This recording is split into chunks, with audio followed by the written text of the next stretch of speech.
Hi, everyone. Welcome to the show today. What's good, fam? It's your boy Mike. I'm here with Jorge. Oh, yeah. Welcome to the Boys Podcast. Uh-huh. We are the boys. We are the boys. Yeah. And we're back in the groove. We're not missing 2 weeks again because you're not all busy. You're finally home. I mean, yeah. Blame it on the producer guy. But I'm going to blame it all on the roots. Yeah, welcome, guys. Thank you guys for tuning in, for hitting us up. Barbecue recommendations. I got a ton. Cool. There was a big split on charcoal and propane. Yeah. Obviously, I was going more towards the easier side, non-charcoal. But it gave me the idea that maybe I should get like a small, like a little like Weber or something. Yeah, like a little small one. Yeah. I could take anywhere, but just when I want to do that. Yeah. Because it's a lot of patience. Dude, you're rich. Just get both. Yeah, that's what I'm saying. Yeah. Yeah. Like get a really nice gas one and then a little mini charcoal one. Yeah, it's exactly my plan. Get another Blackstone. No. No? Mine's good still. I was just saying because you're rich. I'm not that rich. Maybe I'll get the Traeger Traeger. I mean, See, freestyle motocross. Mine's 7 years old, dude. Life is good, So what's up, dude? Not much. Recovering from a nice little 8-day bender. Yeah. Yeah, it was pretty rough. Fun rough, but just got back from New Jersey actually last night. I was there for a week. Got to visit the Burlews. You guys we rode freestyle with, Jersey Tony, of course, and then was actually out there for a PGA Memes charity tournament. Okay. Yeah, it was a blast, dude. It's always good to go catch up with those dudes. I love the Burlews house because it's like overlooks Manhattan off the bay there and stuff. So we go down to a bar and look at all the buildings and stuff. But Jersey's gnarly, dude. I'm glad I'm back home. They live out in Old Bridge still? Yeah, same spot. Did they talk about, or did you ever see that story about the all that spaghetti that was dumped in the lake? We didn't talk about it, but I saw the story. They didn't have anything to do with it? So I feel like maybe they did. I would feel like if anyone was Tony. Yeah, that's what I'm saying. I messed up cooking and just went and dumped all of it out. It was like 500 pounds of spaghetti. It was a lot, yeah. Homeless dude should have been over there. It made me laugh when I saw that. Yeah, but yeah, it was a good time, man. The PGA Memes tournament went awesome. The weather, it was kind of like when we got there, it was kind of cold actually. I mean, 65, but like a humidity, like Jersey 65 is a lot different than ours. Yeah. So I was like, shit, it's going to be kind of cold, but tournament ran perfect. We played pretty good. I think we actually got second, which is a first for us because none of us are very good. So did that, caught up with the friends. What else did we do? I actually went to a moto track. I saw that. Yeah, one of Goat's friends out in Pennsylvania. They just had they actually bought an old golf course. And you can see like the driving range and the fairways and stuff, but then they cut part of it out and made a moto track. I'm like, really? Didn't bring my clubs there. So no, but it was cool. They just have a couple kids that are on 80s, and there was another kid on 80. Burlew's little son was on his little Stace electric bike. Yeah, just sat out there, and it was weird because obviously we all know I don't miss moto a whole lot. But like when I was watching those kids, because I mean the track was kind of dry and it was almost like dirt out here. It was like dry, dusty, rocky, and these kids would just moto until they had to get pulled off. And I was talking to my mom. I'm like, man, that's so weird because that was me at the sand pits. Yeah, I could be out there in the middle of July. It hasn't rained in 6 months, and I'd be out there just hammering motos. So yeah, that's me right now. Just not because I have a choice. Yeah. You're prepping. Yeah. So yeah, it was kind of cool. It brought back a lot of memories because you go to a track and watch. If I watch the Hangtown National, it's like those dudes are way over my pay grade. Yeah. But like watching kids just so passionate about it, it was cool, and they were ripping, man. The 80s have come so far from when I was on them. These things are like actual mini bikes. You know what I mean? So that was super fun. Me, I always love road tripping. So me and Burlew hopped in the van with all the bikes and just got to shoot the shit for a bit and catch up. We only get to see him a couple times a year now, so that was super fun. What else did we do? We did something else productive because we played like a little pitch and putt. It's not like miniature golf though; it's like an actual golf course. But I'm talking like low budget, like par 3 type deal. So the longest hole was 60, the shortest hole was 27 yards. Damn! But it was so fun because my mom did it, Jersey Tony did it. Because everyone can do it.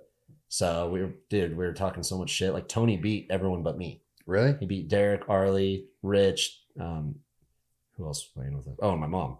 And he doesn't play golf. He held the club like a hockey stick, Happy Gilmore, and just flipped it, and it would get on the green somehow, and he'd make putts. So was this a paid course, paid thing to do? Yeah, it was $7. Oh, okay. Yeah, so super cheap for all us, and like I said, it's the greens are like putting on freaking shag carpet. It's like it's not I saw that. Yeah, it's not some pure place, but just as far as we had like one of those like to-go coolers, so we had it all loaded up, and yeah, it was just cool because even my mom was like, that was so fun. And my mom hates golf because me and my dad do it so much. Yeah. So it was a cool little family deal. But it was like a 25, 30-minute drive, and dude, we had to level her out a little bit. Yeah, I saw a post of Rich when he was putting. Oh my god! And I was like, why is he like? It was the shot. Yeah. And he was putting. I'm like, damn, dude, he's putting off the rough. Yeah, yeah. And then he puts and the hole's right there, and I'm like, there. Yeah. wait a minute, what's going on with that hole? So yeah, it makes sense. It's just kind of a shitty place, but somewhere to just practice. Just to get like family out and do it. You know, it's because no one, like my mom's not going to go out there and have to hit a 180 or 250 yard carry, or you know. Yeah. But 27 yards, she had that. So that's funny. Yeah, it was a good time. Speaking of a good time. Yeah. I don't know why we always wait so long. I know. Dude, this is so frosty. I know. I put them in the freezer early. I need this too. I didn't get home till freaking 1:30. It's delicious. So good. Are you doing another one? Okay. So I've been trying to cut sugar out of my diet. You know? So I've been doing fasting, and I mean, as far as like fasting, I feel good. I end eating at 5:30 in the afternoon. So by the time I go to bed, like 10, 11 at night, I'm like feeling good. You know? Yeah. So as far as that, I feel really good. But like the weight doesn't really like come off. You know, like there's other people that are like, oh, I'm fasting. And I lost 40 pounds in 2 months. It's like, well, you might be doing something else. Yeah, yeah. So, you know, I'm pretty active and all that, but I do realize I do kind of consume a lot of sugar. Yeah. And I had a stretch there where I was consuming a lot of soda just because it's easy to go get my kids something to eat right after school. They're like, I'm hungry, so we'll just go get them a quick bite and I'll get something for myself or whatever. So, and then especially if I'm done eating at 5:30, you know, so I'm like, well, I need to eat now. So I got in a bad habit. So now I'm like, all right, kind of get back on. Yeah. And like soda doesn't really matter. I'm just saying I was doing it because it was convenient. Yeah. But I don't really like, I'm like 2 weeks in and I don't miss it. So this is like my only sugar really. And that's how I've always, I mean, not that I'm some bill of health over here. I'm pretty chunky, but I swear if I was like not more disciplined, I would be huge, you know, like if I was drinking sodas and stuff. So yeah, I've always tried to cut out sodas. And even when I cook, it's like, I cook very plain, you know, like turkey burger and like kind of what Bubs was made, turkey burger, rice, like that kind of stuff. Cause you'd be amazed at how much stuff sugar's in. Oh yeah. Like, you know, if you eat a sandwich every day or, you know, you're eating bread with your dinner or something, like there's sugars in everything. So as far as like that, and like you said, sodas, like this is pretty much the only thing I do. Yeah. Thank God. That's what I try to do too. I'd be you know, I eat like fruit and stuff like that. Sometimes I'll get something that's like sugary, but not like a soda. Yeah. But that's like my main thing, just trying to cut that out and like juices. Yeah. But yeah. Dude, speaking of like fruit, what is wrong with my dad? A lot of things. Yeah. So he's like getting to that age where he's just like almost turning into like a hypochondriac, right? I was just talking about your dad, not to cut you off. Yeah. But I was telling a story on how he broke his leg golfing. Oh, yeah. Yeah. What year was that? Like 2008. Oh, okay. So I was telling Heather and she's like, I don't remember that. Yeah. He really did that? And I'm like, yeah, you were around for sure. Did. But I'm pretty sure he never broke a bone in all his years of riding. Dude smashed his foot with like one of those like compactors for like dirt, like, you know, the big like hammers. Smashed his foot under one of those, didn't break a bone. Freaking drinks a bottle of Jaeger with Chad Reed because I think he was nervous because Reed got put in his groove. Oh, okay. And Reed was doing Jaeger and he had to race the Vegas Supercross the next night. Oh, damn. And he won it. But imagine he broke his ankle. I know. But they were both hammered and my dad said it was just like a slow, like they weren't hauling ass.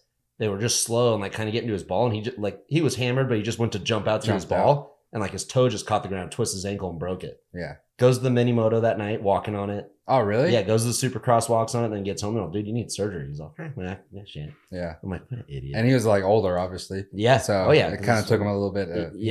So that was kind of weird. But but back to him, it's like, I do a lot of research. Like I have a lot of time on my hands, right? So I like to read stuff and like I'm going with nutrition, back to our nutrition. And it's so funny because my dad's getting to the point where he's getting doctor checkups because his heart's beating weird. I swear he stresses himself out to make him sick almost. Yeah.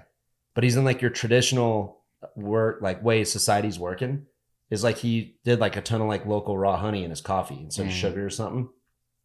And he was eating like pineapple and like berries and stuff. Dude, and he goes to the doctor and the doctor's like, yeah, you should probably cut out those sugars and stuff and gives him like a pill. So he's taking like prescribed medication now. and cuts out like raw honey and fruits and stuff. He's like, yeah, it's just too much sugar. I'm all, there's a difference between like a healthy sugar, you know, and like, so, cause he'll still drink a Coke here and there, eats fast food, eats like shit. And I'm like, well, and then also too, like, cause my mom, you know, she goes to like a holistic doctor and stuff, and she's super fit, really good health, diet, everything. But sometimes her sugar spikes and she doesn't do anything that would do that. But you know, he's like, hey, you know, you shouldn't eat like a pineapple or mangoes or anything like that. It's more of the berries. Like berries, you can have all the berries you want. It doesn't matter. For if you want that like sugar in you, do that. But try and like avoid bananas and stuff like that. Bananas have potassium. I know, but you need like 7 of them, you know. So yeah, it's a lot of stuff that it's and who knows? Like I said, I read a lot, but the internet's the internet, right? Yeah. Some people say vegan's the way to live a long life. Some people say carnivore. It's like, dude, what the hell? Can't we just get one true story of like what's right for us? You know, that's why I said like, you know, in earlier podcasts, just do whatever you want because we're all gonna die anyways. Yeah, like. Dude, a couple mornings in Jersey, I woke up and I was pretty sure I was there. Mouth was so dry, heart was beating all hard. I'm like, oh. So what'd I do? Straight to the fridge, high noon. Yeah. Just a leveler. Then I'd have brekkie, take a shower, have water. Dude, speaking of that, it was like a good bender one time. I stayed over at that Paul kid's house. He had this fridge, and dude, nowhere around was there like a thing for water. Oh, yeah. And I was like dumb where I just didn't get it from the fountain. Yeah. Dude. 3-4 in the morning, I'm dying. Yeah, you know. So I'm trying to find like where to get water from the fridge. There's nowhere. He had a Sprite, dude. I just chugged the Sprite, dude. 3-4 in the morning. Yeah, you have to sometimes. I was like, oh my god. So that was like the only thing to drink. Yeah. So I chugged it, and then the next day when I saw him, I was all, dude, how do you get water? And you had to open the door, and in like when you open the door, like the actual part that like closes right here. There was like a little spigot there that like came out. Oh, weird. And you just push the button and it would like shoot it into your glass. God, I was like, what the hell kind of what kind of fridge is this? Right? Like that was so weird. But I just remember I'm like, dude, I have no choice. Yeah. No, dude, sometimes you just need some kind of freaking liquid in there. And that was me for a week just now. Every morning I'm like, oh God. Yeah. That's like luckily we've talked about it. I don't get hungover. Like my stomach's never upset, my head doesn't hurt, but it's right here. That's why you drink. Why? Because you don't get hungover. I think if you got hungover all the time, you'd probably be reconsidering. Yeah, I wouldn't want to feel like shit all the time. Because even like yesterday flying home, that was like the 8th day of the bender, and I didn't really drink on the way home. I had like a beer at the airport or something. But like even flying home, I'm like, yeah, I'm pretty tired, but I don't feel bad. Like I could probably fire it up again if I had to. Yeah, but I didn't. See, some people are just cut out for it. But I also think it's just like anything. If you train, like if you ride your bike a lot, right? You're going to get to a 30-minute moto at some point because you're riding all the time. You're building up cardio and muscles. I've been freaking doing some CLs for a long time. Yeah. So I've kind of like firmed up a little bit. Yeah. Practice makes perfect. It does. That's what I tell my kids. Yeah. Even though, you know, people are out there like, hey, well, there's no such thing as perfect. Yeah. Yeah, no shit. But also don't tell your kids the practice makes perfect in the partying. That's a slippery slope. Yeah, but I'm telling our listeners and viewers that. Yeah. My kids, no, I won't tell them that. But go over to Jack. Hey, man, if you start practicing now, by the time you're 21, you'll be raging. Well, I mean, he might be dead by then. Yeah. So. So that sounds cool. How was the tournament? The tournament was awesome, dude. We got to play Trump Bedminster, which is cool because it's like a live tournaments there in a couple weeks. Are all the Trumps called that? Trump Bedminster? No, so it's just the township in New Jersey. Oh, okay. So like there's Trump West Palm Beach, there's Trump DC. You know, there's a shitload of courses, huh? Yeah, a lot, and they're all freaking awesome. So it was fun, dude. It's a hard course. So like East Coast golf is so different because there's so much moisture back there. Like their rough is rough. Like, you know, out west here, you can go off the fairway and I'm fine. You know? There, it's like we were trying to find our ball. Like you drive past it like 10 times. Oh, shit. We actually played the day before the tournament. One of our buddies, Nazario, he's like a younger kid, does real estate and stuff. And he lined us up with Fiddler's Elbow, which is a weird name, I know. But it's like a super old school, like members only course. I mean, dude, like that name's got to be on the list at the door. It was awesome. And I shot 102 there, dude. Damn. Yeah. I was pretty hammered, but I played Sunridge hammered before and shot like 70s, you know? But that's not like bad for, well, I guess it is pretty bad, but in my eyes, going to a brand new course you never played. Yeah. And just so much different than what we like. They're was telling everyone there had to have been 100 bunkers on that course. Oh yeah. And for some reason, I found like 90% of them. Yeah. And like very first hole, I hit a perfect tee shot, and then hit a shot right at the flag. Thought it was perfect, and I ended up in the bunker. And I was plugged on the downslope of the bunker, but had to pop it up out over like the lip of the bunker. Mm-hmm. Couldn't get it out. Freaking bladed it like over the green. Ended up like with a 7 from like 100 out. Yeah.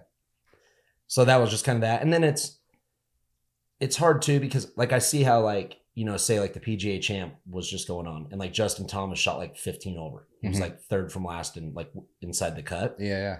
But I understand it because like, especially for those dudes, they play so much golf that probably once he was to like 6, 7, 8 over, he's like, dude, what am I even doing out here? Just trying to get through it. And that's kind of how I get. Like once I know I'm like not playing good, I'm there to hang out with my friends and have some drinks. Cause like I said, Nazario was there and my buddy Taylor and Trav. So after a while it turned into just a social scene. Yeah. And I'm not that guy that's like, I never shoot 100. It's like, dude, I do. I'm a 8 or 9 handicap, but it comes out sometimes, golf is a hard sport. So it wasn't like it ruined my day. We had so much fun, and like just being able to get on that course. I mean, dude, like it's like a no cash course. So like that Nazario dude, like drinks are on him, the dinner's on, it has to go on his membership, Oh, damn. Yeah. So it's pretty gnarly. I had to take my hat off in the clubhouse. Oh, dude. And there was a dude with a hat on like 2 tables away from me, but the chick yelled at me. I'm like, of course. Mm-hmm. That's when I know someone has it out for me. Yeah. But that's why you need to tan the hat and just rock it. Or the head, I mean. I know. Dude, I might be getting hair. Hair? Mm-hmm. That'd be cool. Dude, I told you, dude. I'm scared though. No. So Brian Urlacher partnered up with this company because he has hair now. He was linebacker for the Bears, and pulling chicks left and right. Yeah, dude. He was like straight bald, I guess, since he was like 20. Like, never had hair, right? So he like partnered up with this like Restore Hair Clinic or something. They have like 5 locations. Like Deion Sanders is going to it right now. A couple PGA dudes have gone to it. And Travis, who runs PGA Memes, he's getting like just the back here. Like he still, if you look at him from the cul-de-sac. Front, yeah, he has hair, but he's got a cul-de-sac. And I guess one of like Trump's advisors is like me, totally bald. So we all started talking about it, and he's like, "Dude, you want to do it with me?" And I'm like, "Yeah." He's all in the fall. I'm like, "Yeah, dude." Because I guess it's a pretty easy procedure. Yeah. There's no like big old cut in my head. It's dude, they literally just kind of like pluck them and put them in. Yeah, I've been telling you. I know, dude, but I'm afraid of change, right? And I've been bald for that's a good change. I know, but I've been bald for like 11, 12 years now. I'm like, dude, it's gonna be weird to like have to go get a haircut or something. Like, where do I even go? I got people. I got you covered on that. Okay. Yeah. Well, yeah. You still wear hats. I mean, I have a shitload of hair, and I don't think anyone's seen me without a hat. Yeah. Speaking of hats, dude, I need a hat sponsor because I'm running low on. I don't know if you guys noticed, but I don't wear the same hat on the shows. Okay. I try and switch it up, but I'm starting to have to read. Yeah. I'm going repeating a little bit. Well, I mean, you just got like 50 hats, so I know. You're good. Yeah. I need a hat sponsor. Hit up DBK, dude. They don't like me. They do. I gotta buy stuff from them. They like everyone. Kenny Bell, dude. Yeah. Well, but anyways. Okay. That's a good deal. That's perfect time too. Yeah. Because you're not really supposed to wear anything. Yeah. But you can still wear a hoodie because it's not really like on your head. Yeah. So when you get the procedure going done, into winter and stuff, and so. But yeah, when he said it, because I don't know, it's like it's just weird. Like it's been so long. I'm like, oh shit, dude. It is kind of a gnarly thing. Like, I mean, it's kind of like girls with implants, I think. Mm-hmm. You go to bed or you wake up and you're at the hospital, and when you wake up from that, you're gonna have big old titties. I know. So when you wake, well, you won't have the hair yet. I've got the big old titties, so we're good there. I'll just get the hair. Yeah. I know, it's like that's what me and Bubs were saying. Is it's funny, like if a chick has like little small boobs and then she comes out with some freaking cannons, you're like, damn, that's good. Yeah. But like me, I'm afraid to like be bald and then have hair. I'm like, oh. Like, nah, you're good. You're good. We'll see. Takes about a year, so I've got fall to fall. For full grow. It grows every month pretty much. But yeah, I'm like, yeah, dude, I want to do it. I want to get in there. So I'm like, shit. Because now I have to go through the period of everyone making fun of me again. Lash, probably cousin Nick, who's, everyone's going to talk shit to me. Got to get adjusted to it. My hats are going to fit different. I'm going to have to actually buy like a real shampoo now because it's just skin up there. Yeah. I was thinking back in the day, dude, there was that 50 Cent era, like early 2000s, where I want to say it was 50 Cent, but it could be some other thing. But the fitteds were like the shit, dude. Everyone. I wore the shit out of those. Oh, yeah. But I was because of Fred Durst. I know. Oh, yeah? Yeah. Because he always had like a red New York hat or Yeah. like a blue one, you know, not like just the regular one. Yeah, he's a blood. Yeah, so I was like, dude, sick. Yeah. So I started buying like red hats. Oh, and shit. okay. That's funny. Yeah. Yeah, mine was like when 50 Cent came out, it was just like that New York fitted hat. Yeah. So that's kind of all you rocked. And then like later on, I was like, dude, snapbacks made a comeback. Yeah. You know, and ever since then, I just rocked snapbacks because my hair fluctuates so much. So like sometimes I get it cut, so my hat would be bigger. Got to drop an adjustment. Yeah, you got to adjust it. Yeah. So that's why if you have snapbacks, you're good. Yeah. Yeah. And that's funny too. How I was saying I'm afraid to change is like I used to wear like flex fits. You know, the hats are like this deep and just stretch over your head. Yeah. Rock those forever. And then when the fitteds came out, like I got one and I bought like 2 or 3 of them. And I'm like, man, I look so dumb in these. So it took me like 6 months to like start wearing them. And I'm like, okay, cool. Yeah. And then snapbacks came out. I'm like, I ain't wearing that. That's like an old hat, you know? Yeah. No, Now, snapbacks are the shit. now it's all I wear, dude. Yeah. I'm like, damn. So yeah. Hopefully, if they ever go out of style, I'm still rocking them. I don't care. yeah. Snapbacks are cool. I think they're here to stay. Yeah. So, yeah, that's all my gossip for now. That was a lot to start, but yeah. Brooks Koepka won the PGA champ. Yeah. Speaking of that, dude, I'm gonna need you to step it up. Okay. Okay. I need you to be like the other Mike Block. Oh yeah, Dude, what a story. I know. So Michael Block, I think he's like 48 years old.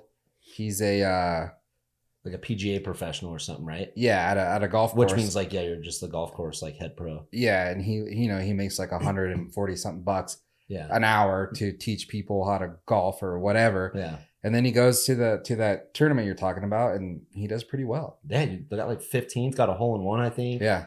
Yeah. I Played love with those. Rory, right? I think so. I Yeah, he barely was paired watched up any of with it, him, because yeah. we were gone the whole time. So I just caught highlights. But that's what's cool about the PGA Champ is it's for all the PGA like head pros and shit. Like it's a tournament. You know, it's like it's not a PGA Tour event.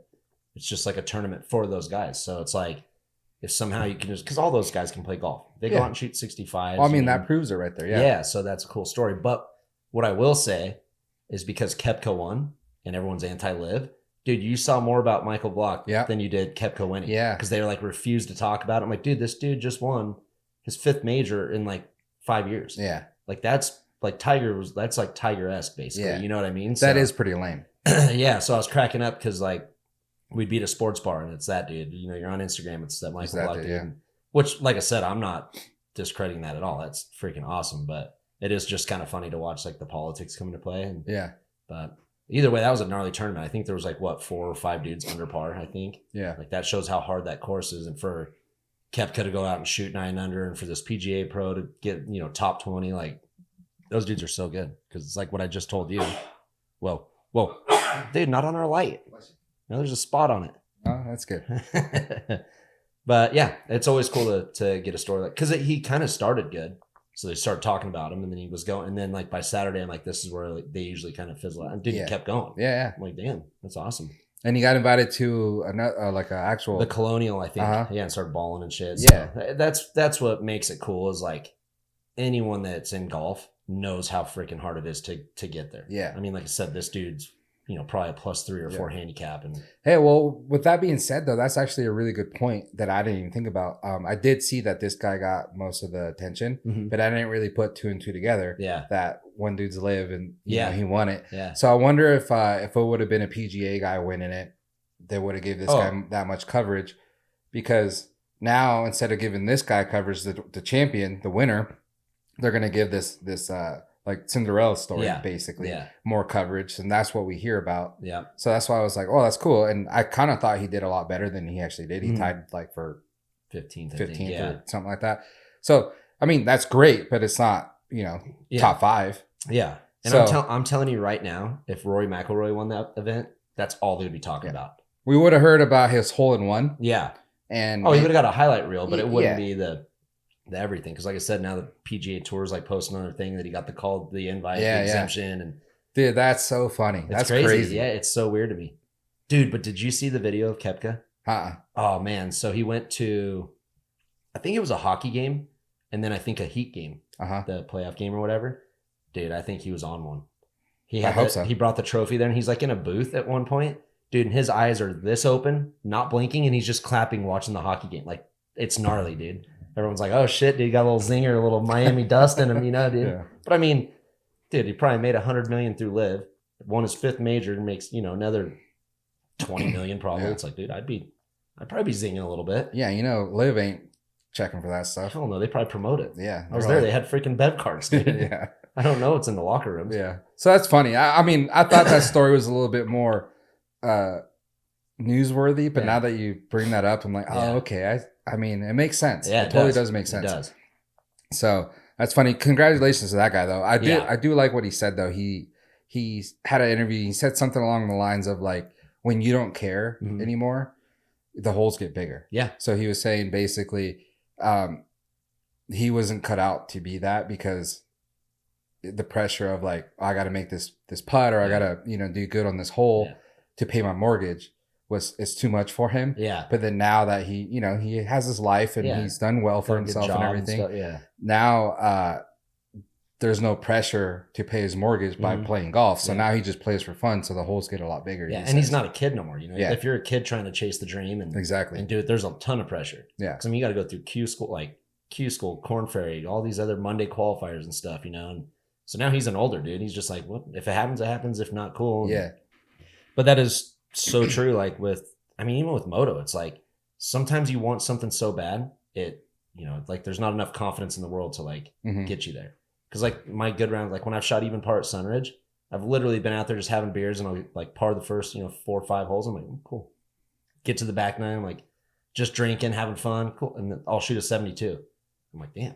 But then I get to like that Fiddler's elbow course, and I want to like play good in front of Trav and this other dude. Yeah. And right when I blew up the first hole, it was like I could never recover. Yeah. Because I wanted like to do good on that course so bad, and so yeah, I can't imagine like on tour level or something where you're actually trying to play for status. That'd be a lot of pressure. Yeah. So, well, congrats to that guy. Yep. Both of them, Koepka and absolutely. Block. Yeah, that's cool. So it was a good tournament. Like I said, whenever there's only a handful of dudes under par, that's a testament to how hard those courses actually are. Because I mean, imagine if we played it. Yeah. A freaking. I'm losing balls left and right. Yeah, like I said, if JT's 15 over, dude, we're in big trouble. Yeah. So when I go to a golf course, I got 2 goals. One's a little bit, well, I don't know. They're both pretty hard for me. Yeah. 1, don't lose any balls. Okay. That's 2, hard. Break 100. Yeah. And those usually go hand in hand. Yeah. Like if you don't lose any balls, you should be playing. I should be playing pretty decent. Yeah. But I'm usually pretty excited when I go through like at least 9 and I still have that ball I started with. It's a small victory. Yeah, because I know I'm doing something okay. Yeah. Yeah. And that's why I always feel bad, because like whenever you and me play, I take you out to Sunridge. And dude, even on a good day, I'll still lose 2 or 3 balls there just because it's such a hard course, narrow, and a bunch of like elevated shots. So yeah, take you to Eagle Valley East, dude. You'll keep that ball the whole time. Oh yeah. Yeah, no problem. I've lost a ball there. Yeah. I mean, yeah. I blame someone ran it over or something. Yeah, freaking goose stole my eyes are not as good as they used to be. I can't see. Really? There's a bunch of, I don't know. There's a bunch of like white shit all over the grass. Sometimes you can't tell. Dude, get glasses. No, I'm just saying. A bunch of leaves. You can't even tell where your ball is. Yeah. What a game. Another news. Dude, R.I.P. Tina Turner. I know. Saw that. Dude. But for what it's worth, dude, she was 83. Yeah. Or something like that. She, not a Whitney Houston. That was kind of gnarly. Yeah, 83 years old. Had a good life. I think she was considered the queen of rock and roll or something like that. Yeah, queen of rock or something like that. Soul, rock, whatever. Yeah. Yeah. And it's weird too, because like, honestly, like, I mean, not that that's my genre that I would listen to, but I totally forgot about her. Yeah. And then everyone's like, oh yeah, the queen died. I'm all, shit, she was still alive? Like, didn't even really know. Dude, it's so funny. We this past weekend we went and saw like a Broadway show, like a traveling Broadway show. Oh, I mean, it was all right. I will say, like the setup, dude, it was like watching 4K television, but in front of you. Yeah. Because the whole backdrop, the whole set was like a projection. Mm-hmm. And so it was incredible. Dude. Yeah. Just like visual wise, the play was like, all right, whatever. Yeah. I don't really care. But there's coming later in the fall, there's a Tina Turner one coming. Oh shit. And Heather's like, oh man, that sucks. She just died. Yeah. I'm like, yeah, it's a play on her, about her. Yeah, she thought she was going to come, like 83 years old. Like, she's going to come. It's her concert. That would be a concert, not a play. Yeah. So yeah, there's a Broadway play right now going around the country about Tina Turner and her life. So I'm sure it's pretty dope. Yeah. Now I'm sure it's going to be maybe impossible to even get tickets to go to those to those shows. But yeah, rest in peace. Yeah. Like I said, she had a good run. Oh, yeah. Can't be mad at that. I mean, I wouldn't be mad at 83. Hell no. I probably won't make it that long. I mean, you might. I don't know. You think? Yeah. That would suck though, dude.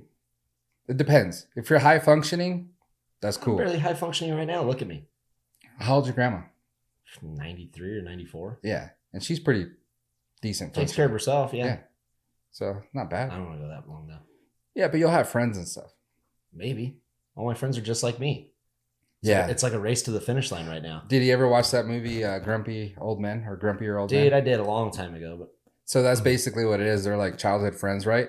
And they're just like grouchy and just like talk shit to each other, always fighting and stuff. But like, they like one of them would die of the group or the people they know, and they'd be like, lucky son of a bitch, because they live so long that they see so many of their friends die because you know they're so old that eventually you just get to the point where you're like, man, that lucky son of a bitch that he died. You know? Yeah. It's funny. That'd be me. Just an old cranky dude. That would kind of suck seeing all your friends die. It would, yeah. Fucking gnarly. But after a while, you're just like, well, man, when is it my turn? Yeah. You're just sitting there shitting your pants on a couch all day. You're like, okay, I've had enough. Yeah, that would suck. Yeah. What do you think happens when we die? I don't know, dude. Nothing. I kind of wonder that something. But then I also wonder, like, sometimes I feel like I'm a spiritual dude. Mm-hmm. And like when our buddy Freddie passed away, dude, like my riding career took off. I'm like, it's almost like someone was looking after me. Mm-hmm. And then like when Lusk and McNeil died, I had like a really good run in my career. And I'm like, maybe there's something up there. Because I was super close with all of them, you know? And I'm like, maybe it's got, but sometimes I feel like you just like, it's just a blackout. Like you just hit the ground and you're dead. Yeah. I mean, I don't know. It kind of would make you think like, why would they care enough about you to help you instead of like a family member? Well, maybe they did a bunch of people. Yeah. But I was just part of it. I'm just saying, you know. What are you trying to say? That was... No, I'm just saying, like, it's kind of a weird thing, you know? Yeah, it is. Yeah, and like I said, maybe it's more in my head, but it was because actually, like when Freddie passed, right before I was Dustin Miller's mechanic, and I didn't even own a bike. Yeah. And I'm like, yeah, I'll go the Cliffy route, you know, and just do like mechanicking stuff and try and stay in the industry somehow. And dude, you would have been kind of a bitch and mechanic. No, dude, I am the worst mechanic in the world. No, but I mean, you figure you would have learned and stuff. Yeah, it's like, dude, I can't put graphics on still. I bubble them every single time. Yeah. So, but like literally didn't own a bike or nothing. And then he passed away, and somehow like right after his funeral, his mom and dad kind of pulled me aside and they're like, dude, you want to ride Freddie's bikes for us? And I'm like, yeah, hell yeah. Like that's an honor. You know what I mean? So I started racing him, dude. And I started just popping into Fernley and making $300 and, you know, here that's way better than not doing nothing. Yeah. And, you know, you got to remember this is like 99. Yeah. $300 is a lot of gas, a lot of food, you know, like I was kind of self-sufficient there for a bit. And yeah. And then did arena cross and that shit, like everything like fell into place after, like I went to BVH, Big Valley Honda, and got my own bikes after, you know, 6 months riding Freddy's. And I don't know. It was just a weird thing. Like I said, I could be looking way too into it. It might even be a thing where knowing he passed, like, inspired me just not to waste my life, you know, not to just settle because like I don't want to do it no more. So yeah, you were pretty young too then. Yeah, I think it was like 18. Yeah, I do believe that though. I was just giving you shit when I said that, but I do believe that. I feel like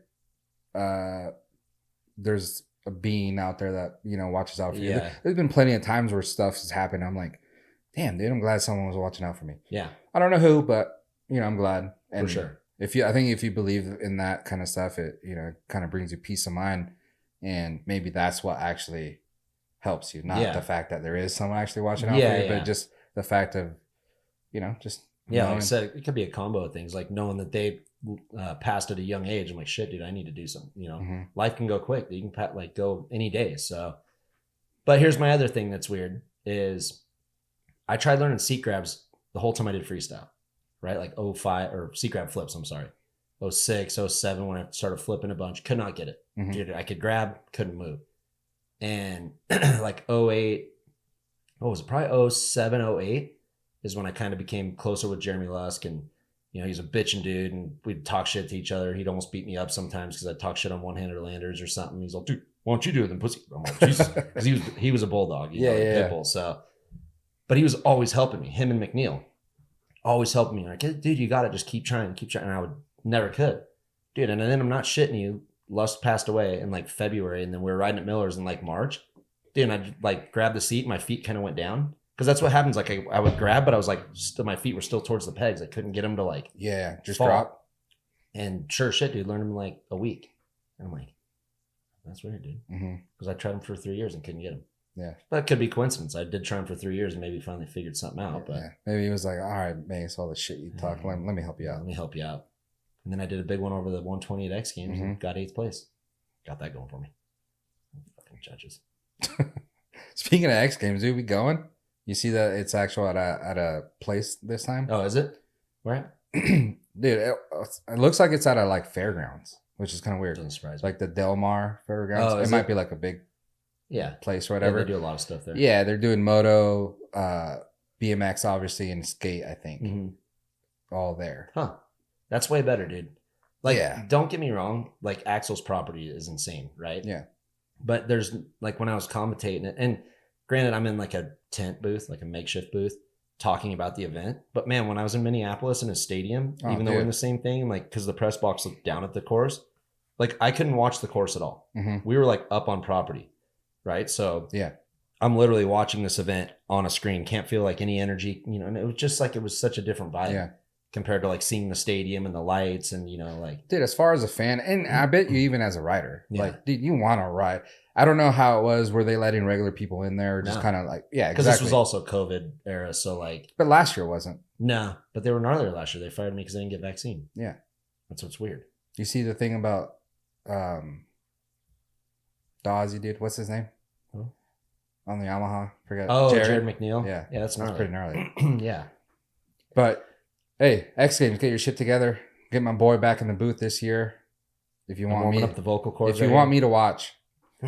Last year was no shit talk or whatever, but last year was a little rough. I didn't watch any of it. Okay, well, yeah. And not even being spiteful. It's just like I said. It's weird because it's like it was streaming, you know, so you had to catch it like on a stream, and it wasn't like you can turn on ESPN at night and watch like the rerun of it or something. It's just the whole thing's been weird. So yeah, I think this is we talked about this. I think it's definitely a needed move back to being normal. You know, how are you gonna be the biggest event for extreme sports and not have a competition that's in front of fans? Yeah, that's on national television. Yeah, that's an actual like feels like a real nice competition. Yeah, instead of just being like a backyard jam. Yeah, and that's been my argument this whole time. Sorry, back sweaty. Is growing up and watching X Games, the whole like broadcast was an awesome show. You know, they had like good rider profiles because now it's like Monster. So it's like every year we're doing a profile on Jacko. Yeah. Which is sick, dude. I mean, he's won a ton and like I love Jacko, but it's like we're watching the same thing like 4 years in a row. You know, or Sheeny, whoever's a Monster athlete. It's like, dude, look, there's stories out there, man. Like, you know, like what the hell was his name? This one kid.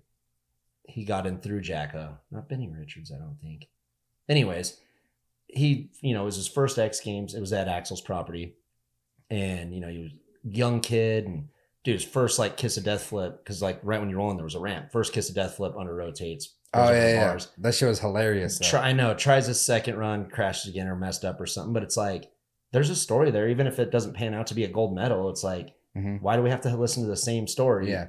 And that dude came back last year, and he did decent. What the hell was his name? I think it might have been that Benny kid. Was it? Yeah.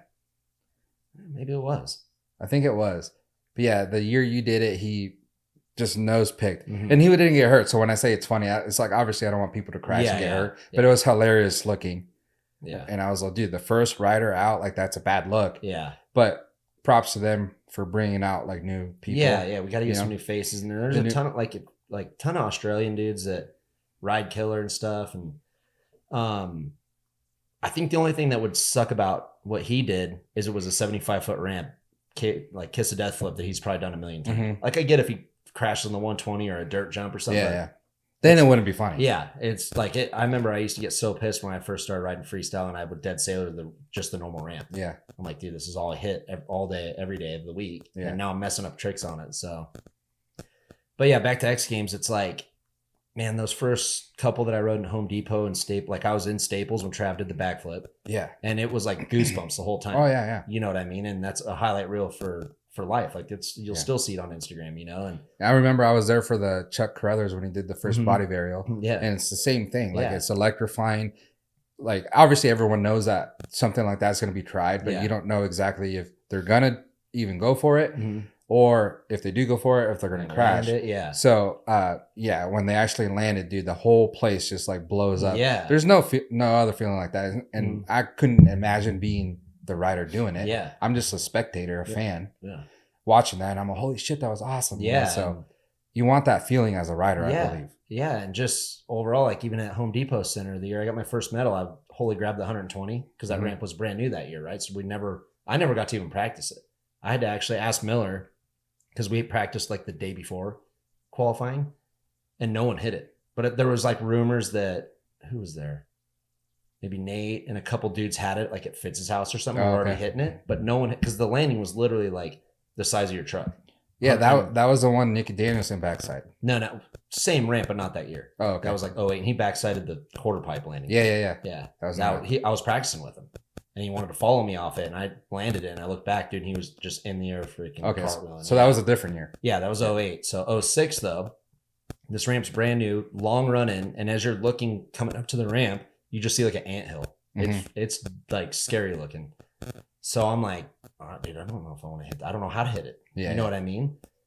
So actually, not a word of a lie, I called Miller that night. He's all, how was practice? I'm like, that was good, dude. The course is fun, like this and that. Everyone's riding good. But there's a 120 ramp that I've never hit. And all he says, he's all, dude, just shift into the third and hit it just like 75. You know, so picture how we hit the ramp, the normal ramp. Yeah. But do it in third gear. And I'm like, okay. So when I drop in, it's the last jump on the loop. I drop in, jump, just turn, click third, and didn't even think twice. And hit it and like came off, and I over jumped it by probably like 5 feet or so. But I was like, dude, that's like, now I would never do something like that. Yeah. You know what I mean? But it was like, it was my first X Games, and X Games is like golf or something. You know, you gotta, if you get that chance, you've got to take advantage of it. Yeah. So anyways, back to our story is I hit that, and that ramp was sick, dude. It was so much fun. You have just tons of hang time. So that's when I started holy grabbing it. And in qualifying, I popped off a good one where like, because, you know, on 75, when I was learning holy grabs, it's like you basically couldn't even tell what I was doing. Take my hands off, get to the grabs right away. You know? But that thing, I think it was just adrenaline and everything. And a lot of dudes were crashing. Like Nate Adams knocked himself out. I think Rabeau ended up like, dude, Bartram crashed on the 120, didn't get to ride. So I'm like, there's a chance here, you know? And dude did the biggest holy grab ever for me at that time. And that whole Home Depot Center was sold. And dude, it like erupted. And I was like, oh shit, dude. And I had like 4 jumps left, and I was like all adrenaline, you know?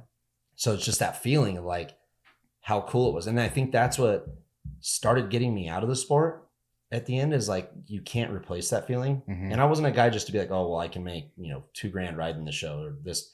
It's like, I wanted to ride until it wasn't fun no more. Yeah. And I always told myself, I'm like, if I got to go find a job, I'll go find a damn job. I'm not worried about working.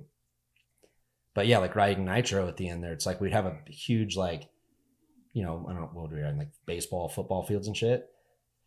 And you'd be doing all your tricks, dude, and like the crowd's not even doing nothing. And I'm talking like even like Harry Bink hits that moon booter and does a double flip, and like they clap like they just saw someone jump a jump. Yeah. You know what I mean? I'm like, damn, this kind of like, sucks. I think that towards like sensory overload. Yeah. Where like you see one thing going on and then you cheer, but then after a while it's like the same thing, like just nonstop. So it's, you know, you're not going to be sitting there clapping the entire time. Yeah. And that's the thing, back to what we were saying about losing the show side of it, right? Is like X Games like hyped it up. They have good crowds. They did a good job on TV and everything.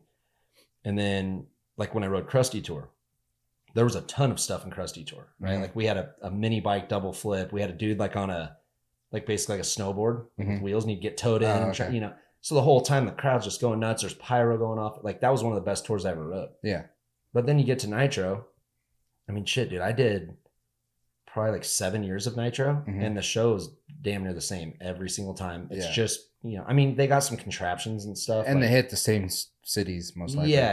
And I don't know. It really lost like that energy. And because that was the best part of riding, is sitting in like a tunnel and hearing the crowd before you're going out for your first jump, or, you know, sitting in a sold out arena or stadium, getting in. Dude, I didn't have that at the end. And I was like, man, I don't know how. I don't have an answer to it. Like, what can X Games do better to make it a show, or what can Nitro do better? But Because I mean, the writing's gnarlier now.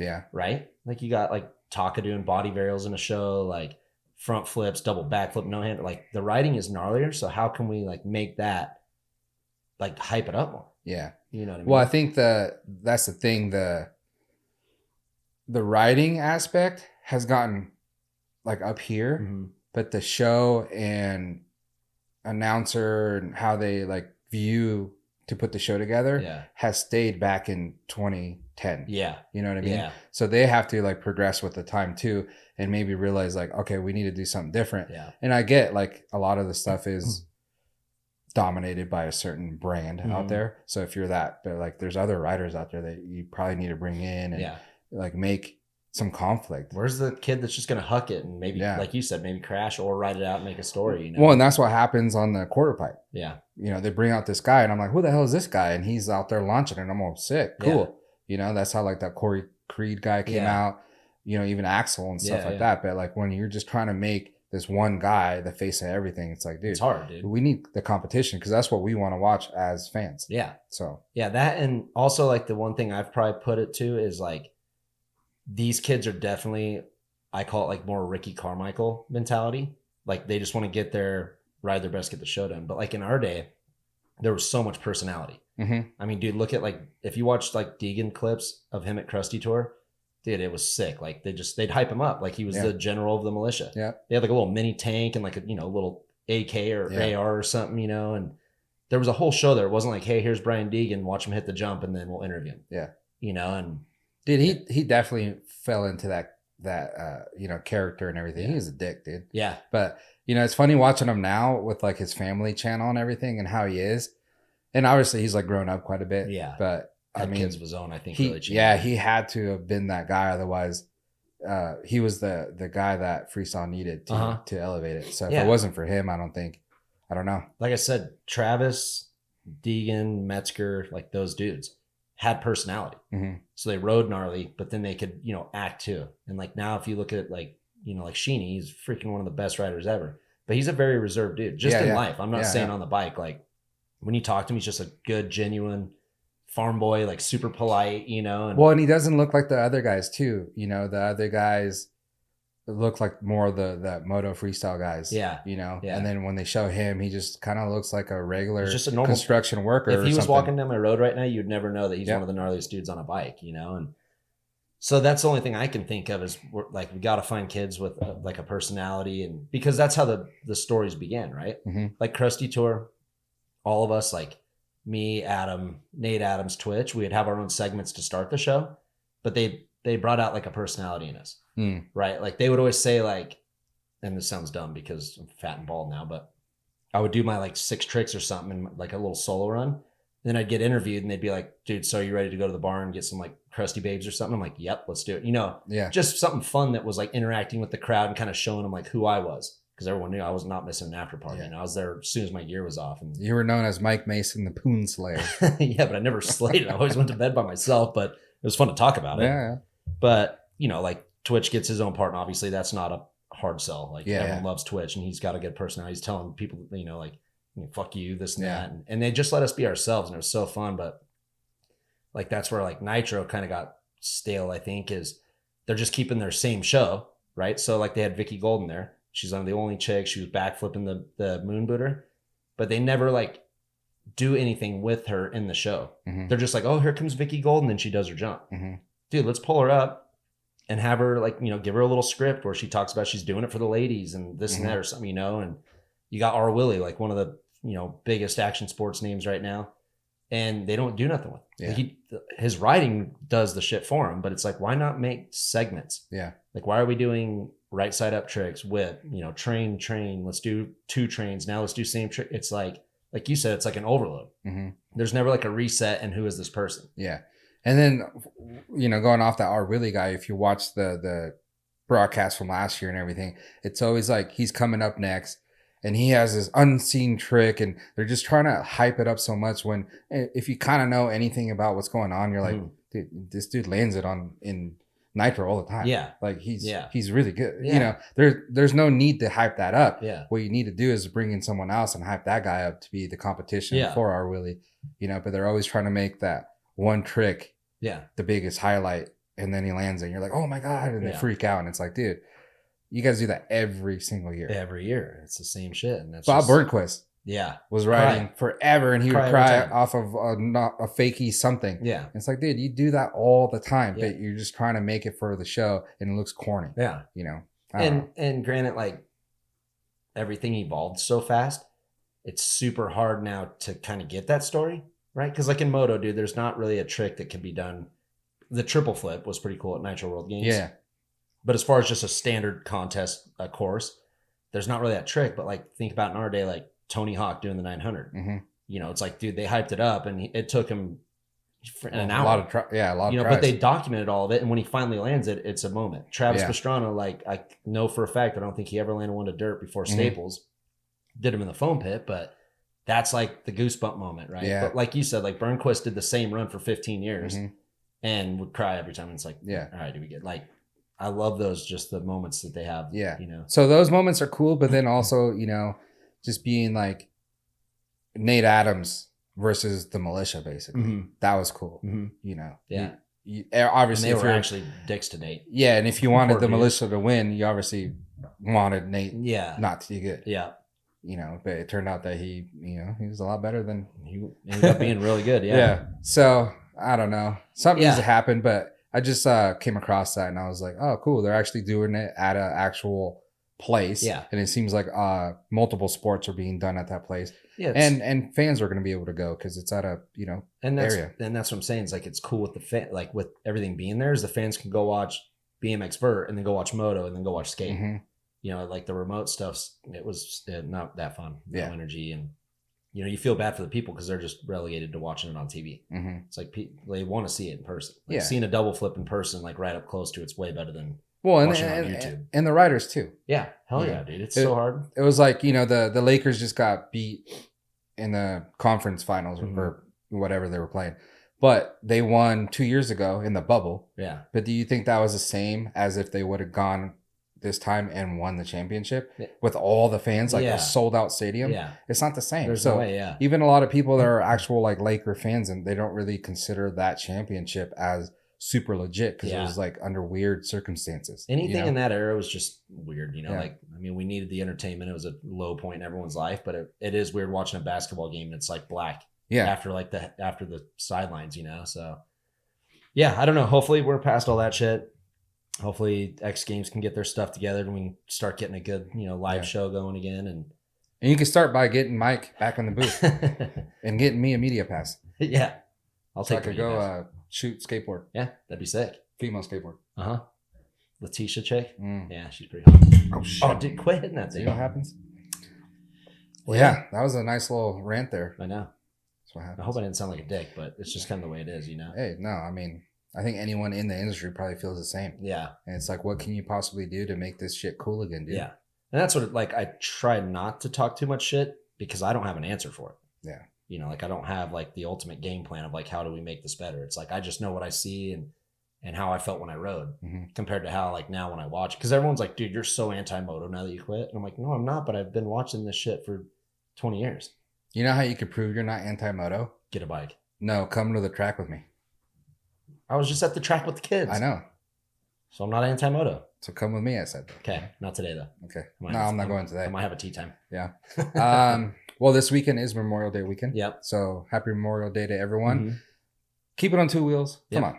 Let's not do anything stupid.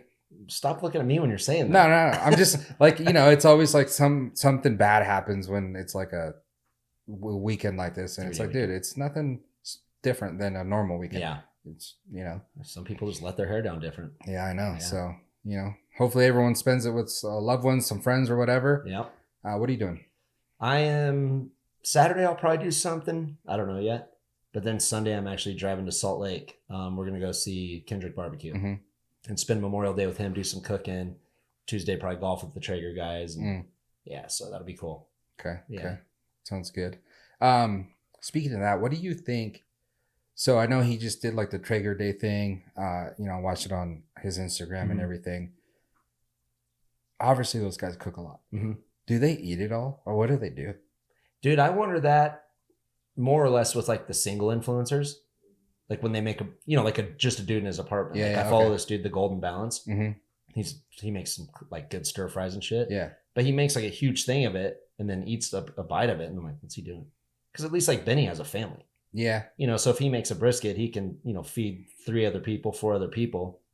And then he's really good at making leftovers. So like I get that, you know, but yeah, some of these dudes make so much food. I'm like, it's just you by yourself. Yeah. Man. That must be wild, like to be his family, because they know every day basically, because he's filming content like every day. So they know that every day they're having some bomb ass food. Yeah. And dude, he gets hookups on food. Like he's getting like, I think like Snake River Farms or something, good meats. And he already told me he's got some really good meats coming for me when we get there. So, and everything he's ever made, like I think we've said it on the podcast before, but I've made a ribeye, dude, right? Mm-hmm. And I'll eat it. I'm like, man, that's pretty good. And then he'll make a ribeye and I eat it. I'm like, how is that so much better? Like, you know, it's almost like when your mom makes you something and you're like, she just has like the mom touch, you know? Yeah. Like, Benny has the mom touch. Yeah, but he definitely takes his time with it when someone like me, I don't have the patience for that. Yeah, me either. I mean, I guess if that was my job, I would probably have it, but I definitely, I just want my food done and that's it. And dude, that's kind of me too. Like that's what's hard because everyone's like, dude, start like doing a cooking page or something. I'm like, yeah, that sounds fine and dandy, but I'm by myself. For one, I'm not a great cook as far as like, dude, I can make steaks, tacos, but I'm not going to be some gourmet, like make this gnarly dish, you know, like I'm not very creative. So that'd be hard for me to always think of that. And then for 2, I don't want to do it every single night. I don't want to go to the store and have to buy, you know, 7 meals when it's by myself. And for 3, I saw the Golden Balance dude says he spends like 3 G's a month on food. Damn. But he's probably making that. He makes a ton of money. That's fine. But I'm like, am I really going to try and kick off like this cooking page and have to spend like $3,000 and make something every single day? Yeah. And I'm not very good in front of the camera. If I'm by myself, like if that thing was just sitting in my kitchen, I'd be like, this is a ribeye. I'm going to do it like medium. But you are good on the camera. I think if someone's behind the camera. Yeah, with help. Yeah. Yeah. So, but a lot of these dudes just set their stuff up right in front of them and then talk about it. Yeah, it's a different breed for sure. I'm not a very good influencer. Get me hammered though. It's pretty fun. No, you are because you got these brands sending you stuff still. So I think they just feel sorry for me. Mike's the best still. Don't worry about it. Yeah, super the best. Well, you gotta, put it up. Yeah. Where's our free Yerbies? I'm working on it. I haven't. Haven't talked to him. Well, I think we about got that one. Yeah. So yeah, it should be good. I think I'm gonna work on the house a little bit this weekend. Maybe put it up for sale this summer. Yeah. Oh shit, dude. So move out here. Oh man, it'd be so close. So, great, dude. You'll be house bombing me when I'm freaking doing parties. Oh yeah. You'll just pop in, dude. I'll be all hammered, falling over. Call the cops. You will. Yeah, I'll call the cops on you. I'll call the cops on you. Perfect. For riding. Riding on the street. Yeah. All right. So yeah. So we'll let us know how that stuff goes. You'll be posting some stuff, obviously. Yeah. Some food. Yeah. We're gonna do some Traeger stuff, and because he's better at it. So I'd rather film him and have that to document than me sitting there on my Traeger burning something. So, yeah. Tons of content with him. Learn something good so you can bring that back to us. I actually do every time I'm there. Yeah. I learn a little something new. So I'll have something for you. Learn I've seen him do some chicken here and there, but not much. So if he does some chicken stuff, ask some questions on that. Because my kids love chicken, you know? Chicken's like one of the easiest things to do, dude. I know, but he might have some cool like barbecuing tip. You know what you need to do is the whole chicken spatchcocked on top of potatoes. It's the best. What? Yeah. What'd you say? The whole chicken what? So you buy a whole chicken. Yeah. But then you cut like the bone out of it and smash it down so it's flat. Yeah. Because I think it helps like cook more even. But it also looks cooler. And then, dude, like I have a big cast iron, so I just chop up a bunch like potatoes and garlic and onions, put it down and like season it all up. But then you put the chicken on top of it and grill it. So like the chicken fat's distributing through the potatoes. Yeah. It's like you're eating when the potatoes come out, dude, they're so good. Yeah. I still don't know how to carve the damn. Dude, I'm the worst with that. Yeah. Like when I watch Benny, like with a turkey or on Thanksgiving or a chicken, he literally grabs his knife and he'll like grab the leg and he's all, yep, there's that. There's the wing. You know, and he cuts the breast. Dude, I do it and the thing looks like I freaking put an M80 in it and just blew it up. I'm like, eat. Yeah, for Thanksgiving, I'm all, no, I got it. And then I'm gonna cut. I'm all, dude, where's the little joint that they said to cut through? Because I can't do it. Yeah, like I need like a birthmark on it or something where I know where to cut or I don't know. So. I need the dotted lines like when kids like learn how to write letters. I've got the dotted lines like saved. Yeah. But I study them and then I still mess it up. So did you see that one he just posted not that long ago where he had the chicken and it was cut like that, like flat or whatever, and then he grabs it and he's just like squeezing it? Yeah. It's leaking. That was kind of a waste of a chicken. I don't wonder if he ate it. Yeah, He was choking his chicken for sure. He was on that choking one, that chicken. It was dude. gnarly. Yeah, he's awesome at what he does though. I'm looking for it. It's more just quality time. Like I became super close with his wife, and we always have a good time just hanging out mellow at his house. I mean, he cooks all day. I've even tried for him, dude. Yeah. I'm like, hey, I can make this, and he's like, no, because like his wife even says she's like, this is his happy place. Yeah. Like he loves doing it. I bet, especially like we're talking about like X Games and competing and the riders wanting to compete in front of fans is probably the same for him. Like, yeah, he cooks in front of the camera for his family, and I'm sure they're like, hey, Dad, that was good or whatever. But it's something like when the friends come over and he's like, all right, I got to show off. Yeah, I got to show off like a little bit. He wrote me yesterday and he's already like, dude, I got the lineup going. I'm like, oh, dude, it's going to be so good. That's sick, dude. So yeah, that'll be a ton of fun. Get to catch up with the Salt Lake crew. That's where Traeger's actually based out of. So I'm sure some of the boys will stop by, and looking forward to that. And well, no, I shouldn't say. I was going to say the one good thing with Benny is like, because he's cooking, so he'll have like beers, but he's like sipping them, like he ain't just chugging them like we do. But I've like blacked out before all he was cooking, so I guess I was gonna say I might actually have a mellow like. Hey, at least you have good food to like soak it up. Yeah, partially. Yeah. So I'm looking forward to it. Yeah, absolutely. So happy Memorial Day to everyone. Hope you guys have a good weekend. We'll be back next week with another episode. Yeah. Thank you guys for hanging with the boys. Thanks, guys. That's it. I think that's it. That's it, dude. That's a wrap. Yeah. Okay. Let's go drink. All right.